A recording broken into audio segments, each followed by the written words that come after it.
welcome to Virtual Concert Hall's live music channel. We're back. My name is Chris Au, and I have with me the co-founder of Virtual Concert Halls, Dr. Anna Ouspenskaya. Chris, hello, thank you, and hello everyone. It's a great pleasure to be back and hosting this program again. Yes, absolutely. We are at part 4 of the documentary of Beethoven's Symphony No. 1, written and narrated by Lawrence Rapchak, created by New Media Productions Worldwide and Virtual Concert Halls, and this is produced by the Architects of Music. And as always, people often ask us what drives all of this production, and the answer is simple: our passion to connecting musicians and audiences in live events and music programs from around the globe.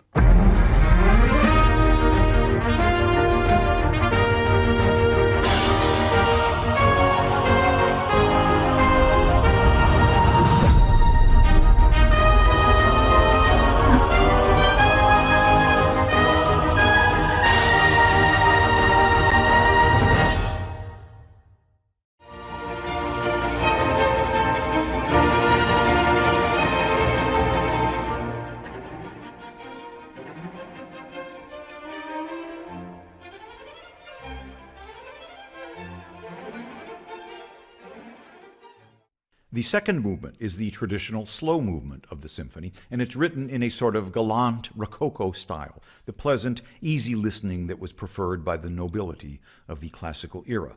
No need for Beethoven to go against the grain too much at this point in his career. The second movement is an andante. It moves along in a rather genteel, breezy, rather brisk way in this performance, you'll hear. It's in a moderate triple meter with 3 beats to the measure, and it's in the key of F major, which is now the tonic, the main key of this movement. And you'll hear the first theme start unaccompanied in the second violins, and then you'll hear the violas and celli enter like so.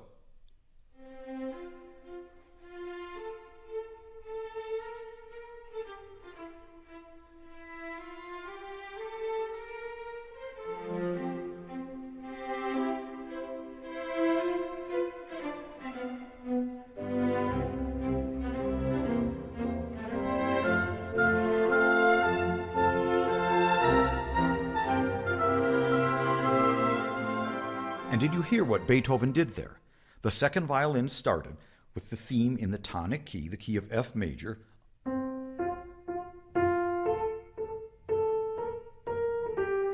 unaccompanied. Then the violas and celli entered in C major, which is the dominant key.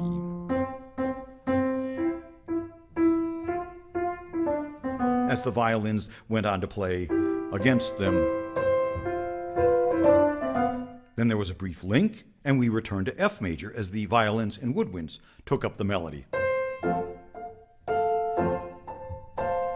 If this sounds familiar, it should. It's the exact same format that we saw in the fugue that we discussed in Dvorak. But Beethoven's second movement is not a fugue, but he uses the standard fugal technique to introduce his main theme. Here it is again, and I'll call it out. The theme alone in the second violins. Now the violas and cellos enter in the dominant key of C with the theme. Here's a brief transition. And now the theme in F major, the tonic key with the full orchestra.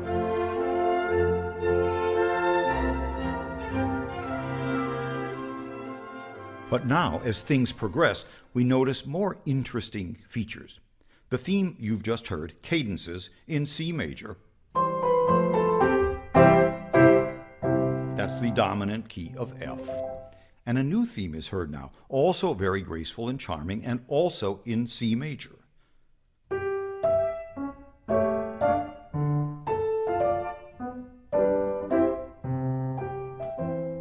And this leads to a bridge passage, which sounds like a little military fanfare. And finally, another theme in C major, very delicate, with the timpani, the kettle drums, used in a very unusual way to delineate the rhythm in the violin and flute. The bum, ba-bum, ba-bum, bum.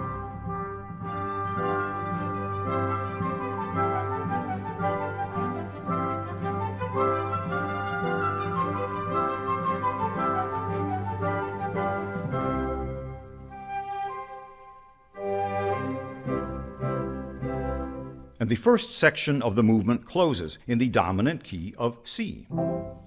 Sounds to me exactly like the exposition of a sonata. And that's what this second movement is.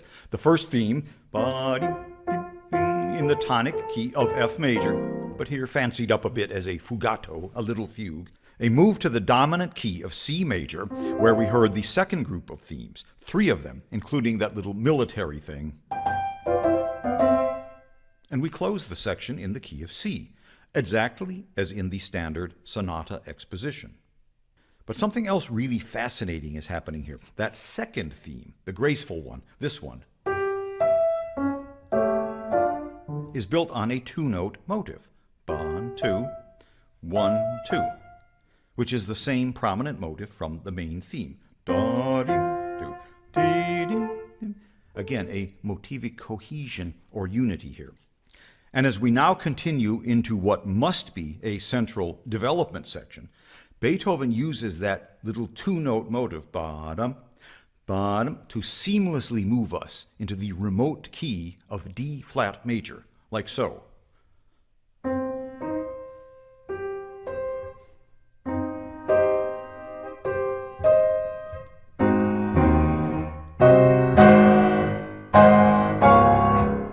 And that timpani rhythm that we heard a while ago, bum, ba, bum, ba, bum, now takes over the entire orchestra.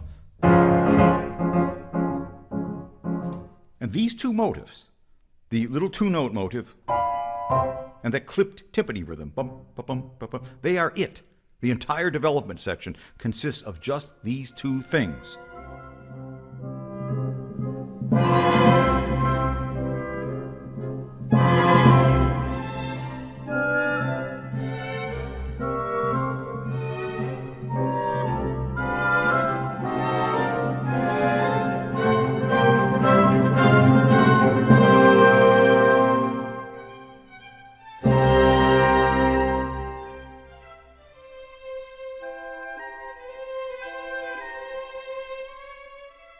And hear how he compressed the 2-note motive.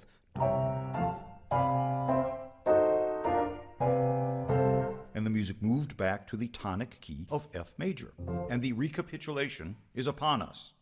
I should also point out that that timpani rhythm motive, bum, ba, bum, ba, bum, ba, bum, is based on the 3rd measure of the main theme.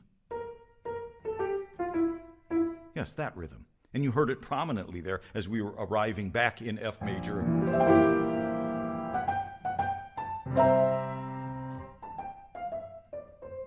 And the recapitulation now is essentially the exposition repeated, but we stay in the tonic key of F major. But notice how Beethoven is now writing in a true symphonic way by using those 2 little motives. The first 2 notes, and the timpani rhythm. Bum, ba, bum, bum. He uses these 2 seemingly insignificant little trifles to build the entire movement, brick by brick, as it were. This is very significant. Beethoven using this complex method he inherited from Haydn to construct this deceptively simple Rococo-ish diversion. Beethoven may have been playing it safe to a degree in this work, but he was acquiring total control of his music and his destiny as a composer. Wow. So good to hear Larry's explanations again. It's really comes down to this little, what he says, building an entire movement brick by brick, and you get to see these little bricks emerge and just develop. Yeah, that's right. It's like looking at a magnificent building built by a genius architect, and then having someone giving you a tour of how everything interlocks in there to make it that good. Yeah. And with that in light, I want us to maybe explore a question which I always had, especially as a student, and I have a couple of answers, but I want to hear yours first. In this symphony and in many other works, Beethoven obviously is using all very standard and very common compositional techniques, doesn't he? Yet, being musicians, of course, most of us are, if not all of us, are able to recognize within a few seconds that the piece presented is by Beethoven and not by Haydn or not by Mozart and not by Clementi, not by any one of the other contemporaries to the Beethoven, but by Beethoven, even if we don't know the piece. Now, the most amazing thing, I always had that question, especially about Beethoven, but other composers too. But I like to ask people questions. So I asked that question of people who are not professional musicians. Are you able to recognize if this is Beethoven or not? Of course, it's a more simple question. Who is this composer? Like quizzing people on that is harder. But if you play something and do you think it's Beethoven or not? And a lot of times people who are not familiar intimately with compositional technique and all that stuff, they still can immediately pinpoint, I think that's Beethoven. So what do you think? How does that happen? Especially in the first symphony, that's kind of subtle and hard to find.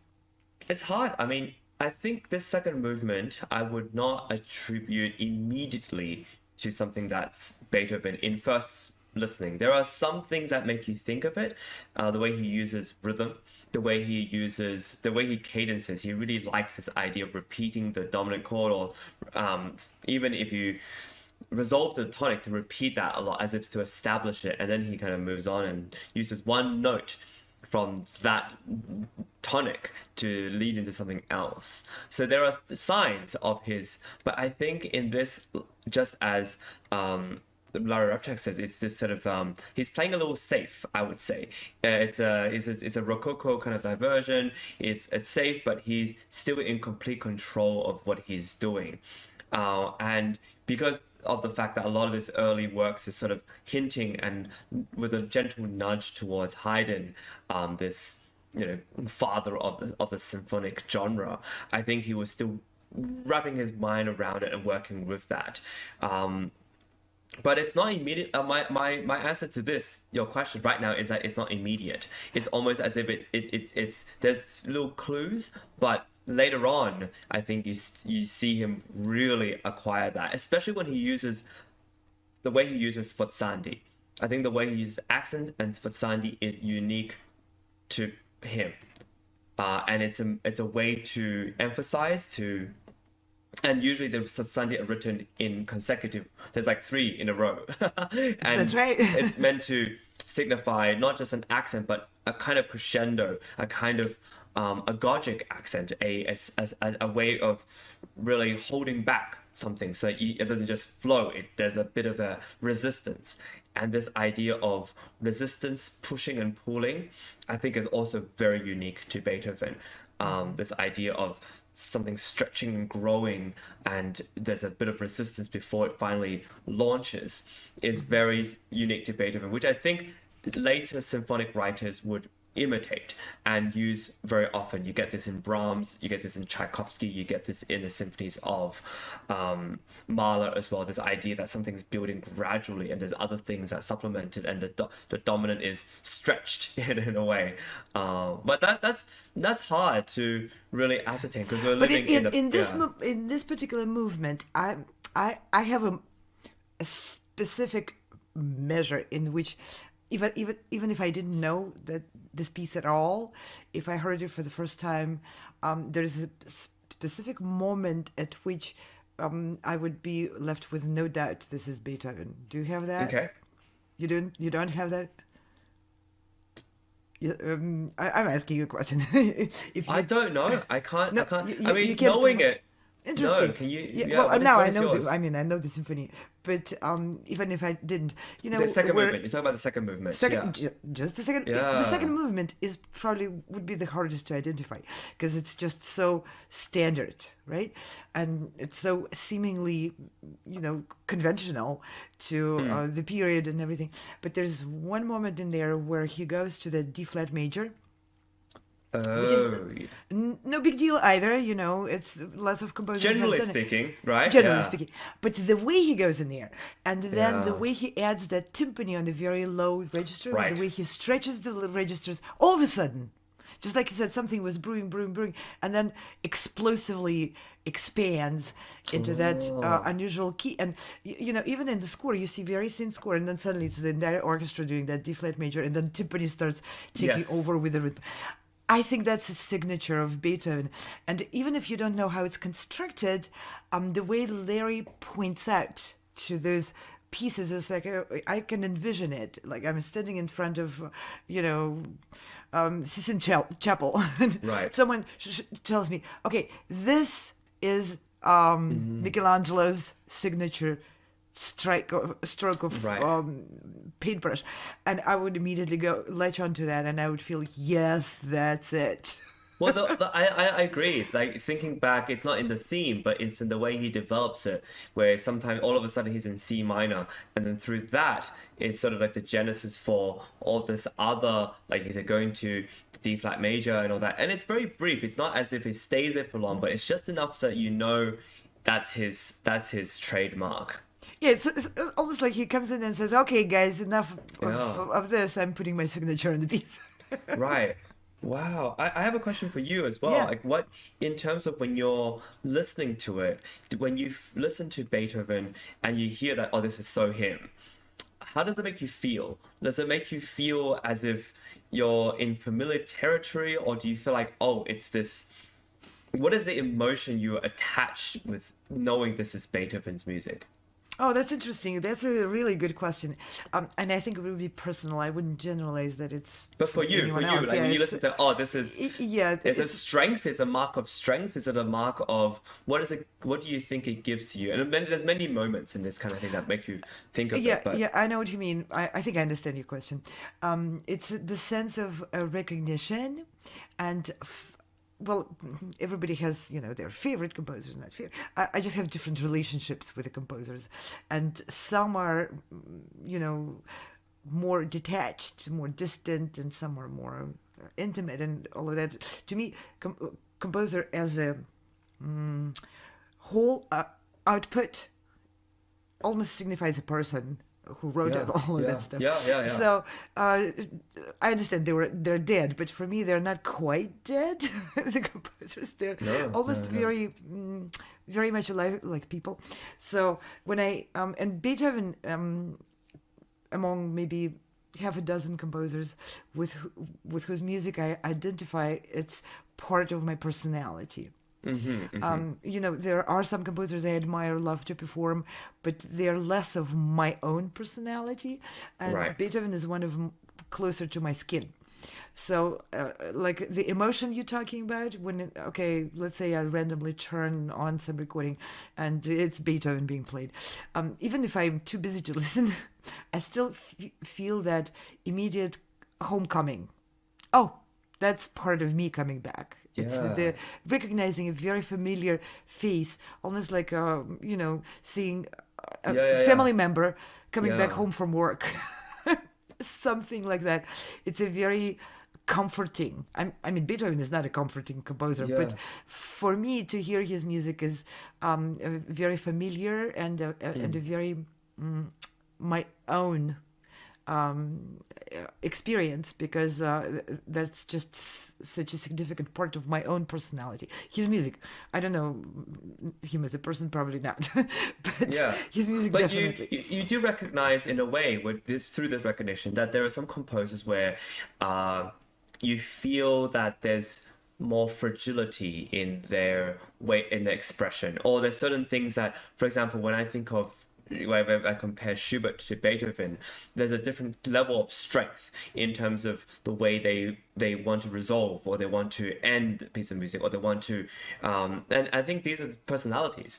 These are certain things which make them who they are. But I think for me, Beethoven signifies this absolute strength, and rhythm is so integral in the way he builds. I mean, this melody he writes, it's not particularly that revolutionary, but it's the rhythm in which he does it, and then the second thing, the timpani, in which he uses rhythm, and then the orchestra plays the same rhythm and intensifies. I think that's the way he kind of builds, like he says, brick by brick, and it's really that makes the piece. Otherwise, it's not a very luscious melody. And I think even for Beethoven, the second movement doesn't really represent him at his most perhaps lyrical, or him at his most indulgent perhaps, or searching. There's some movements that are very transcendental and he's searching for something, or he has some melody which he, portrays. And this one is just this very light, and he's just getting there. He's swimming around the waters of what he learned from the past and figuring out his own language through that too. Oh yeah, I agree completely. And my opinion, I mean, not to criticize the genius Beethoven, but if there's anything which is not his strength, not to say that he was lacking it, but he wasn't. But it's not the most intricate part of his writing is melody. His melodies are very laconic throughout his life, except like what you said in the late period, he was trying to explore more into the melodies, but it seems like he would venture into more sophisticated melodic writing, but then revert back to simple C major arpeggios, like his Sonata number 32. Yeah.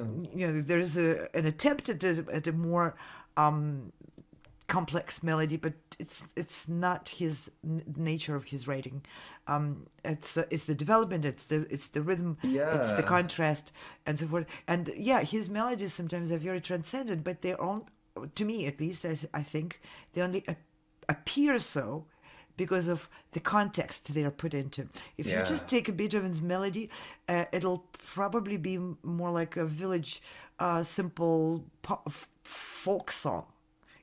But it's what he does with it rhythmically and harmonically, right. and how he uses that to kind of.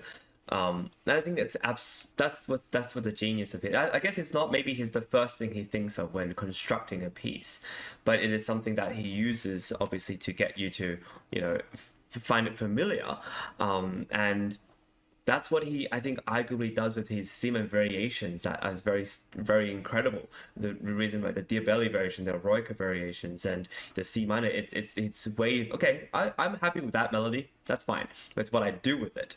Is what I transform with it. And I think that's absolute his genius, I think. Yeah, his genius is definitely in development. And that's what Larry's lectures are so eye-opening. Because he finds that he goes backwards from seeing the score deeper into that score, and he finds where each element comes from.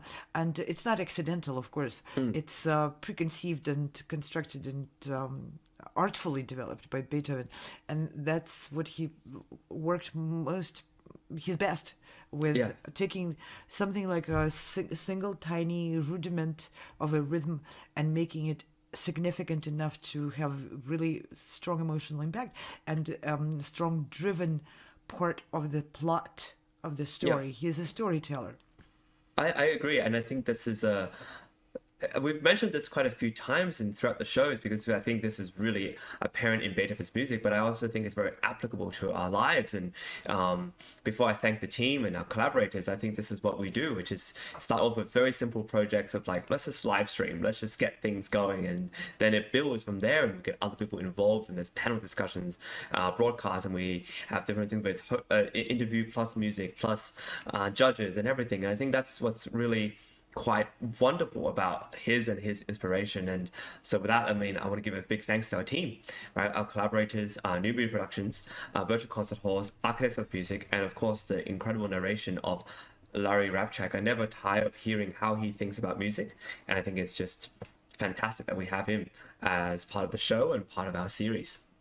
And I want to invite everyone, please check out many different programs. We take the best from Beethoven's approach to architecture, and just like Chris pointed out, we take an element and we develop it, and then it becomes gradually, all these developed elements become a huge symphony or a big tree with many leaves and branches. And please check out the line of productions, music and musicians around the globe, where we, like Chris said, we interview a variety of people related to the music world, performers, teachers, and everyone. And when you see those programs, the picture of who the people are, how they work, and how this whole field works becomes more clear, and helps with giving you tools on how to live in that industry in that world and in those relations to the best benefit of yourself and your art. And Absolutely. lots of ongoing, current, and upcoming events. We have concerts, we have broadcasts of symphony orchestra events and competitions and everything. You see on the screen, the websites are being shown. Please visit those websites and have a little bit of patience. Our projects are very much into development section of the symphony. Excuse me. And therefore, they're kind of complicated. They're not sound bites where you can just, pay 3.5 seconds of attention and understand all of it, because it's just too involved. Yeah. And I think that's what makes everything exciting. Everything's in development usually the most exciting, and you don't know how it's going to end or what we're going to do with it. How long we'll be in development for. And hopefully forever. Yes, exactly. So thank you for joining us on this part 4 of the Beethoven First Symphony documentary, narrated by Lawrence Rapchak, and I hope to see you next time for part 5 of this Beethoven First Symphony documentary series. We'll see you next time. Bye. Thank you all very much, and Chris, thank you. Bye. Thank you, Dr. Anna. No matter where you are or who you are, music connects us all. We started with a dream, but now we are paving the future. Welcome to the Sound Expressiva Global Competition. Fully virtual, yet bringing musicians closer together than ever before, now on a global scale. True live, inclusivity, diversity, connection, community, an extraordinary array of judges. Get noticed by companies all over the world. Prizes, scholarships, performance opportunities. Apply to be a part of the most exciting congregation of artists like nothing you've ever seen before.